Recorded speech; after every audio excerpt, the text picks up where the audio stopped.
So, Suj, have you looked in your LinkedIn profile lately and noticed there are a ton of job openings for prompt engineers? Absolutely. And that's why today we're going to do a deep dive on what that is. But first, to give a little context, let's talk about what large language models are used to do. For a review, of course, everyone is familiar with chatbots, and that's you see that all the time. It's also used for, using summaries, for example, another common use case, or information retrieval. Those are three different cases. But for our viewers, could you explain how that applies in prompt engineering? Sure, prompt engineering is very vital in communicating effectively with large language models. What does it mean? It is coming up with the proper questions to get the responses you are looking for from the large language model. Because you want to avoid hallucinations. Right. Hallucinations are where you get essentially false results out of a large language models, and that's because the large language models are predominantly trained on the internet data, and there could be conflicting data, conflicting information, and so on. Great. Okay, I got that. So we're going to look at this from 4 different approaches. So let's get straight to it. Yep.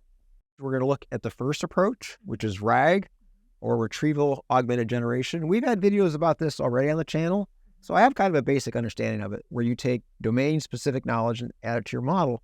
But how does that actually work behind the scenes? Could you explain that to me? Absolutely. So the large language models, as you know, are trained on the internet data. They are not aware of your domain-specific knowledge base, content at all. So when you are querying the large language models, you want to bring awareness of your knowledge base to the large language model. So when you say knowledge base here, you're referring to something that might be specific to my industry, specific to my company, which I'm going to then be applied to the model? Absolutely. And so how's that work again? So to make this, bring this awareness to the large language models, we have to have 2 components. One is the retriever component, which brings the context of your domain knowledge base to the generator part of the large language model. And when they work together, and when you ask questions to the large language model, it is now responding to your questions based on the domain specificity of your content. Okay, I think I got it now. This retriever, that could be really as simple as a database search, right? Exactly. It can be a vector database. Okay, I got that. But could you first kind of give me a quick example of how you've seen that applied in an industry? Absolutely. Let's take the example of a financial information for a company, right? If you were to directly asking a question through the large language model about the total earnings of a company for a specific year, it's going to go through its learning and the internet data and come up with a number that may not be accurate, right?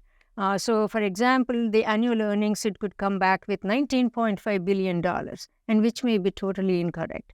Whereas, if you want to get the accurate responses, then you bring the attention to the domain knowledge base and ask the same question. Then the large language model is going to refer to your knowledge base to bring that answer. And this time it will be accurate, say, for example, $5.4 billion. I see, because this is a trusted source that it can then integrate in with this larger model. Correct. Okay, so now we're on to the second approach to prompt engineering, COT, or chain of thought.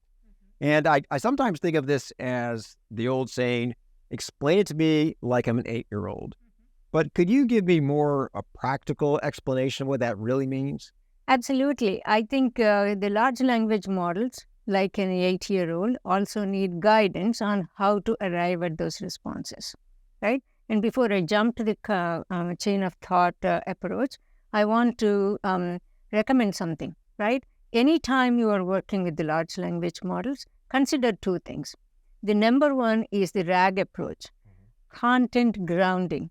Content ground your large language model, right? And then take the approach of prompting it, guiding the model through the prompts to get the responses that you need. And COT belongs in that second category. As well as these other 3. Absolutely.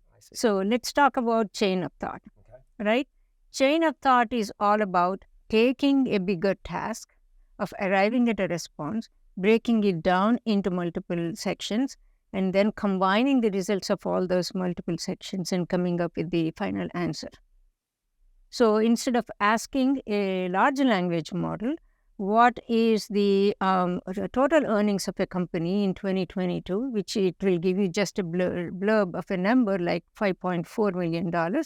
You can actually ask the large language model, give me the total earnings of a company in 2022 for software, for hardware, and for consulting, say, for example. I see. So you're asking it to be more precise with the idea that you'll be able to get individual results that will ultimately combine. Combine it. I see. So, for example, you cited, we'll just make up some numbers. If I had 5, 2, and then continue the rest. And 3, for example, Okay. and the final answer will be 5 plus 2 plus 3. That will be the output.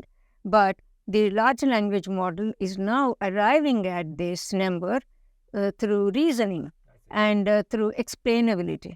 These was 3 separate queries, essentially, 3 separate prompts. So the way I tell the large language model is I give the problem and I explain it on how I will break down the problem. So, for example, I say, what is the total earnings of a company? And if the total earnings of a company for software is 5, for hardware it is 2, for consulting it is 3, then the total earnings is 5 plus 2 plus 3. Let me see if I can net that out to make sure I got it. Mm-hmm.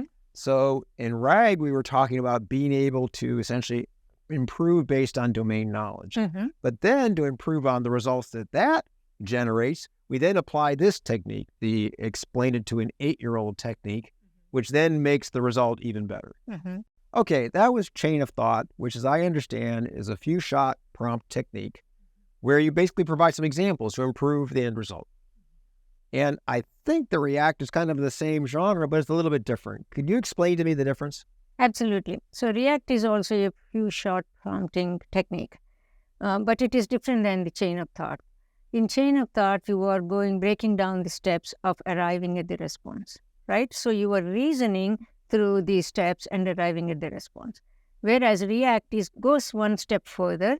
It not only reasoning with that, but acting based off of what else is necessary to arrive at the response. So this data, though, is coming from different sources. We were talking about that in the latter case with chain of thought. Mm-hmm. And they are? So they are, for example, you have a situation where you have your content, the domain content, in your private database, knowledge base, right?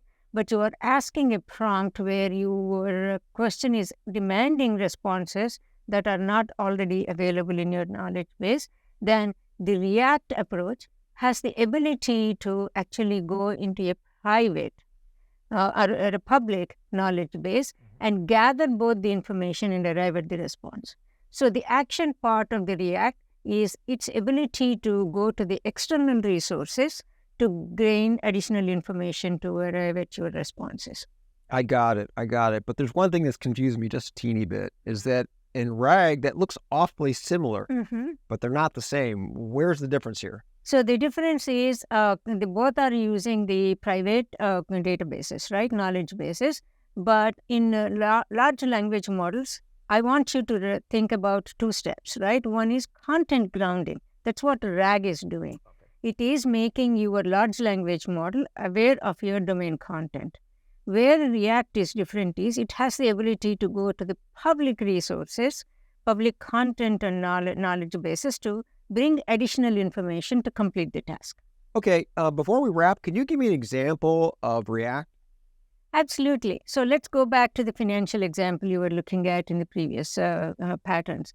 We were looking at the total earnings of a company for a specific year.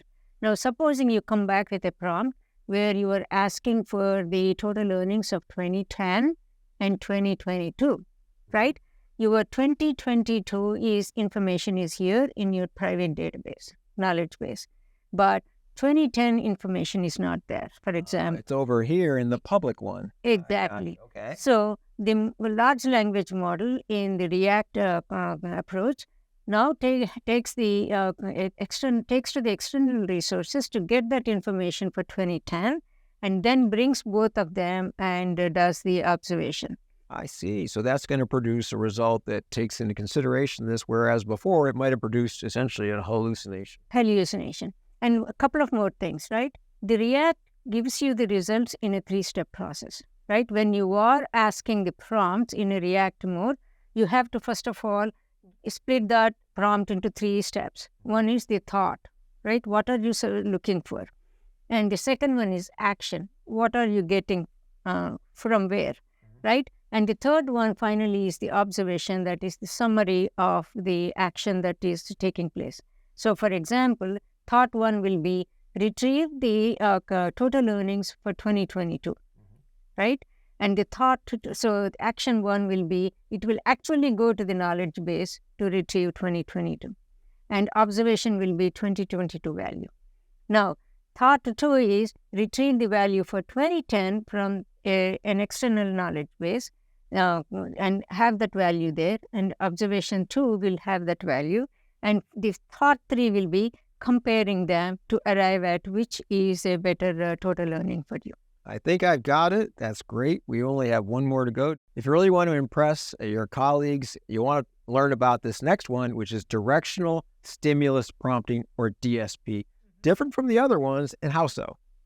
DSP is a fun way and a brand new one that I want to introduce to the audience of making the large language models give specific information, giving it a direction to give specific information from the task. So, for example, you ask a question, say, for example, what is the annual earnings of a company, but then you don't want the final number, but you want specific details about the annual earnings per, say, software or for consulting. So you give a hint and say software and consulting, and the large language model, first of all, will get the earnings, and then from that extract specific values for software and consulting. This kind of reminds me of the game where you're trying to get someone to draw a picture, and what do? You provide a hint, and in effect, this provides you a better result in the same fashion. Absolutely. So it is a very simple technique, but it works very, very well when you are looking for specific values from the task. So try it out. Well, thanks, Suj. I now understand what DSP is, but could you kind of net out how do you combine these different techniques? You should always start with RAG to bring focus to your domain content. But you can also combine COT and React. You can also combine RAG and DSP to get that cumulative effect. Excellent. Okay, well, thank you very much. I hope you come back for another episode in prompt tuning. Absolutely. Thank you, Dan. Thank you for watching. Before you leave, please click subscribe and like.